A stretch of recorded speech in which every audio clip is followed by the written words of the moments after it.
Hi friends, তো চলে এসেছি নতুন একটা ভিডিওর সাথে। আজকে আমি করতে চলেছি ভাপা দই। তো ওটার যে প্রসেসগুলো রয়েছে সেটা তোমাদের সামনে তুলে ধরবো। এখানে যে প্রসেসটা রয়েছে সেটা একটু বলে দিচ্ছি। প্রথমে যে কার্ডটা রয়েছে সেটিকে ভালো করে ফেটাতে হবে।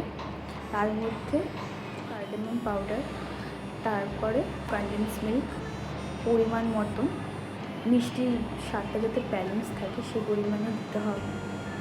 দিয়ে তারপর ভালো করে ওটাকে মিক্স করতে হবে।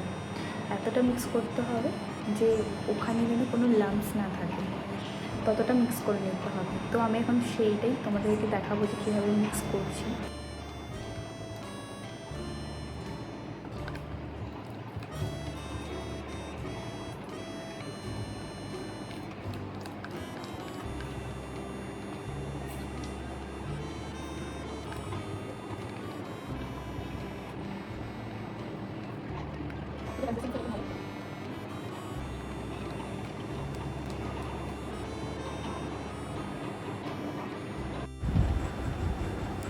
এরপরে আমি অ্যাড করব কিছু ড্রাই ফ্রুটস।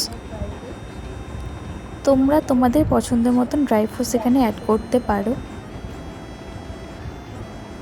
আর বাকিটা যেটা রয়েছে সেটা আমি গার্নিশিংয়ের জন্য রেখে দিলাম।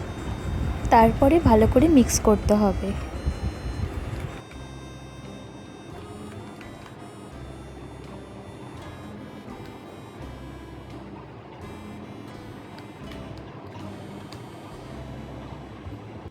এরপরে এখানে গার্নিশিংয়ের জন্য বাকি যে কাজু বাদামটা ছিল সেটা আমি অ্যাড করে নিচ্ছি।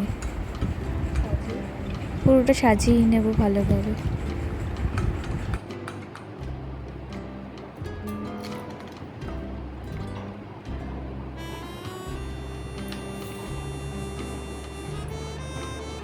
এরপরে মিক্সচারটা পুরোটা এর মধ্যে দিয়ে দেবো।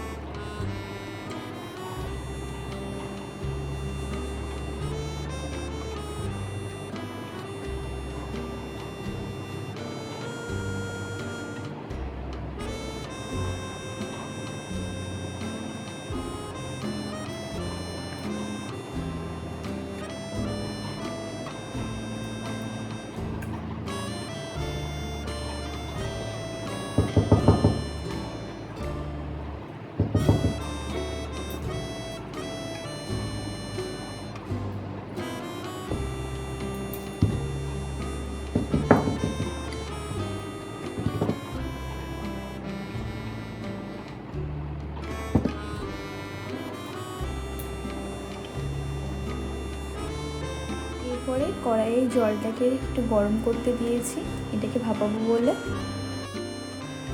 এরপরে পাত্রটি দিয়ে দিলাম। এটা 19 থেকে 20 মিনিট এইভাবেই ভাপাতে হবে, তারপরে তৈরি হয়ে যাবে ভাপা দই। সো আমি এখন এখান থেকে নিয়ে নিয়েছি। এবার আবার ট্রাই করার পালা, এটা হয়েছে নাকি হয়নি। তোমরা কি করে বুঝবে? একটা টুথপিক লাগবে, ডিমোল্ড করবে তার আগে চেক করবে এটা ঠিক হয়েছে নাকি। দেখো কিছু লেগে নেই, ইজিলি উঠে আসছে, তার মানে এটা পারফেক্টলি কুক হয়ে গেছে। এরপরে ডিমোল্ড করে নেবে।